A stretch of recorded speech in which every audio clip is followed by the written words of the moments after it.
આજે આપણે ભાગ નંબર 133માં માપન એમાં સંમતિ અને આકાર એના વિશે માહિતી મેળવશું. આપેલ આકૃતિમાં ટપકાવાળી જે રેખા દેખાય છે તે ટપકાવાળી આકૃતિનો અડધો ભાગ એ આપણને દર્શાવે છે, જેને આપણે સમમિતિ આપણે કહીએ છીએ. સમમિતિની રેખા એક અરીસા જેવી હોય છે, જે આકૃતિને બરાબર બે સરખા ભાગમાં વહેંચે છે.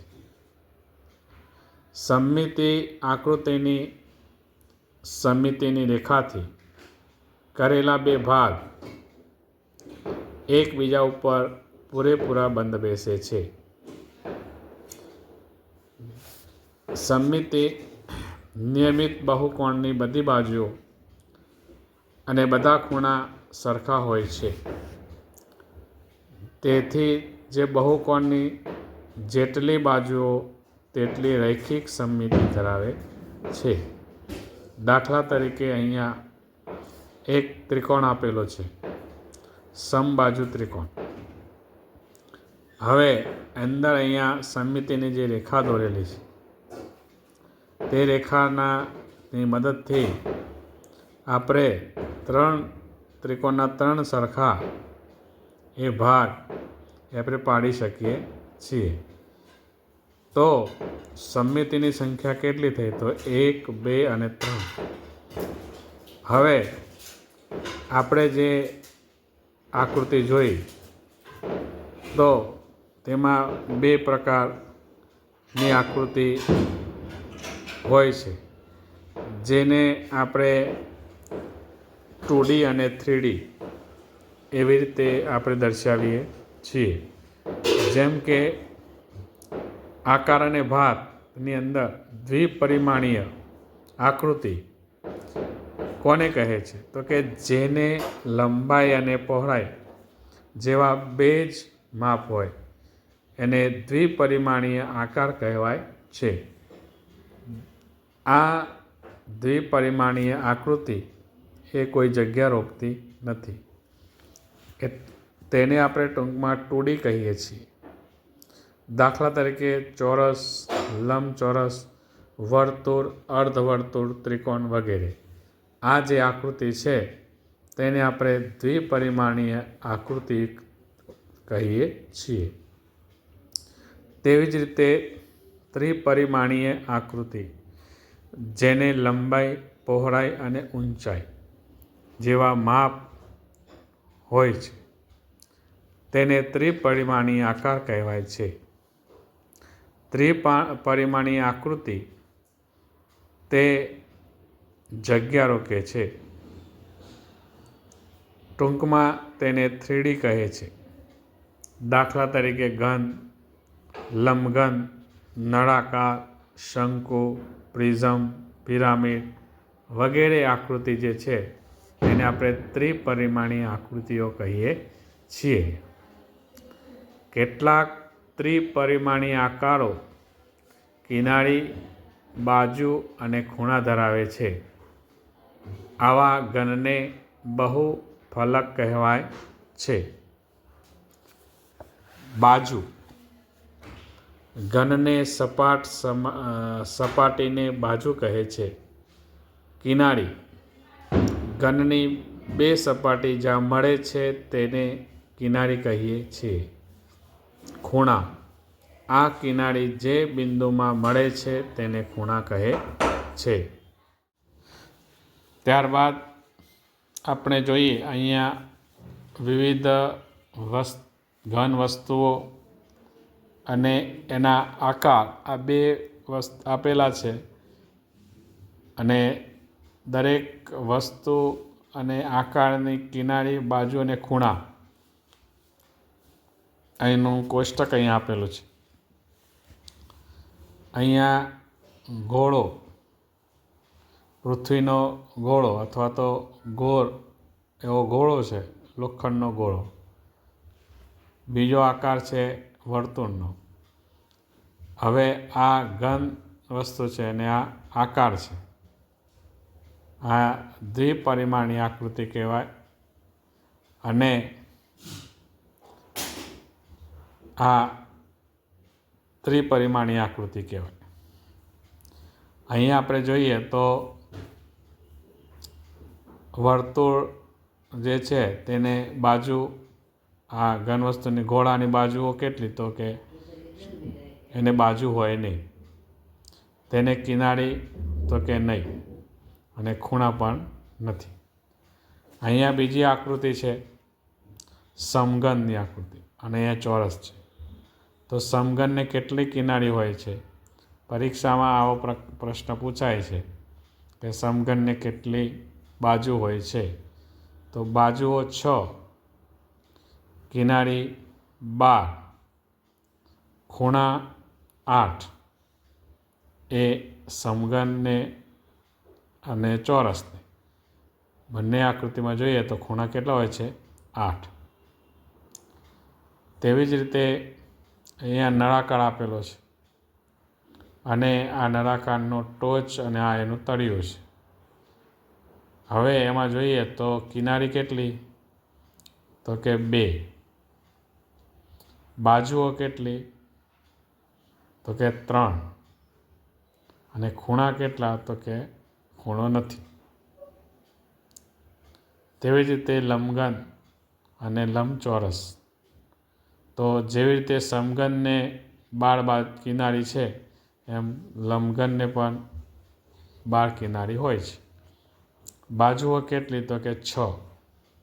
અને ખૂણા કેટલા, તો કે 8. ત્યારબાદ પિરામિડ. આ પિરામિડ અહીંયા આપેલો છે, અહીંયા એનું તળિયું છે, તળિયું ચોરસ છે. હવે પિરામિડને કિનારી કેટલી, તો કે 8. અને બાજુ કેટલા, તો કે 5. ખૂણા કેટલા, તો કે 5. તેવી જ રીતે આગળ શંકુ આકારની આકૃતિ, એનું તળિયું ગોળ વર્તુળ જેવું અને ઉપરનો આકાર આવો છે. તેમાં કિનારી કેટલી, તો કે 1. અને બાજુઓ કેટલી, તો કે 2. અને ખૂણા કેટલા, તો કે 1 ખૂણો બને છે.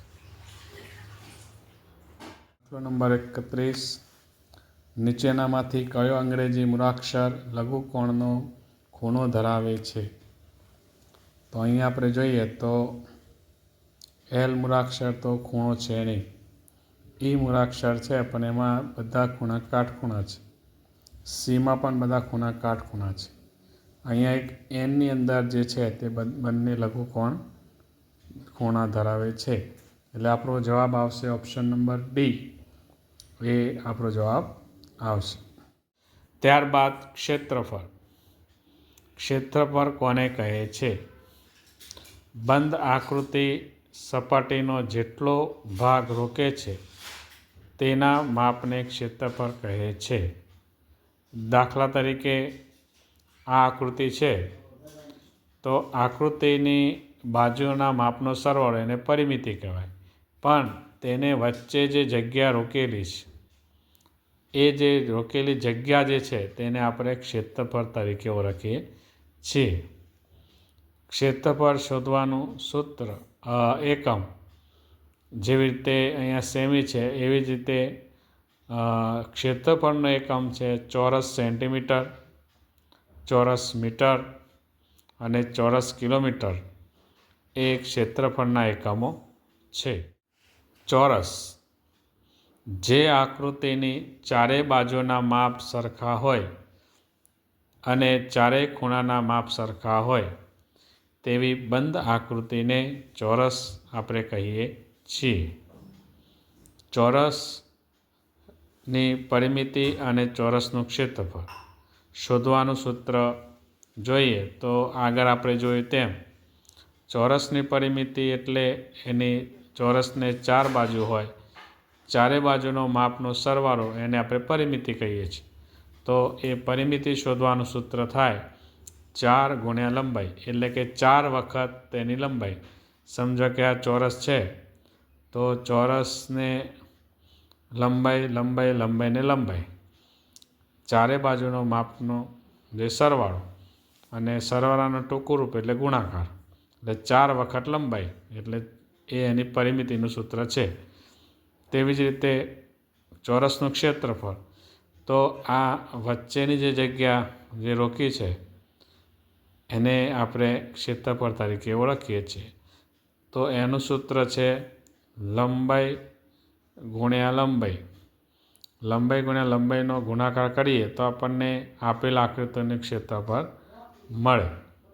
તરીકે જોઈએ તો કે 4 સેન્ટીમીટર બાજુવાળા ચોરસની પરિમિતિ કે અને ક્ષેત્રફળ કેટલું થાય? તો સૂત્ર મુજબ જોઈએ તો ચોરસની પરિમિતિનું સૂત્ર છે 4 ગુણ્યા લંબાઈ, એટલે 4 વખત લંબાઈ. તો 4 ગુણ્યા લંબાઈ કેટલી છે? 4. તો ચોકે 16 સેન્ટીમીટર જે છે તે ચોરસની પરિમિતિ થાય. હવે એનું ક્ષેત્રફળ જોઈએ તો ક્ષેત્રફળનું સૂત્ર છે લંબાઈ ગુણ્યા લંબાઈ. તો 4 ગુણ્યા 4 કરીએ તો 16 થાય, એટલે 16 ચોરસ સેમી એનું ક્ષેત્રફળ થશે. ત્યારબાદ લંબચોરસ. લંબચોરસ કોને કહે છે? જે આકૃતિની સામેની લંબાઈના માપ સરખા હોય, એટલે કે આ લંબાઈ સરખી હોય અને ચારેય ખૂણા કાટખૂણા હોય. આ ચારેય ખૂણા જે છે તે કાટખૂણા હોય તેવી આકૃતિને આપણે લંબચોરસ કહીએ છીએ. લંબચોરસનું સૂત્ર, પરિમિતિનું સૂત્ર 2 વખત લંબાઈ 2 વખત પહોળાઈ, ટૂંકમાં 2 ગુણ્યા લંબાઈ વત્તા પહોળાઈ એ લંબચોરસની પરિમિતિનું સૂત્ર થાય. તેવી જ રીતે આપણે ઉદાહરણ જોઈએ પરિમિતિ શોધવા માટે. તો 5 સેન્ટીમીટર લંબાઈ અને 3 સેમી પહોળાઈ હોય તેવા લંબચોરસની પરિમિતિ અને ક્ષેત્રફળ કેટલું થશે? તો અહીંયા 5 સેમી લંબાઈ અને 3 સેમી પહોળાઈ. તો પરિમિતિનું સૂત્ર છે 2 કૌંસમાં લંબાઈ વત્તા પહોળાઈ 2 કૌંસમાં 5 વત્તા 3, 5 ને 3 8, 8 દુ 16 સેન્ટીમીટર એ લંબચોરસની પરિમિતિ થાય. હવે લંબચોરસનું ક્ષેત્રફળ કેટલું થશે? તો લંબાઈ ગુણ્યા પહોળાઈનો ગુણાકાર કરીએ તો એનું ક્ષેત્રફળ મળે. તો 5 ગુણ્યા 3, 5 તેરી 15 ચોરસ સેમી તે લંબચોરસનું ક્ષેત્રફળ થશે. આજે આપણે ભાગ નંબર 133માં માપન અને સમમિતિની વાત કરી. ભાગ નંબર 134માં આપણે ફરીથી પાછા મળીશું અને સમઘન અને લંબઘનની વાત કરીશું. નમસ્કાર.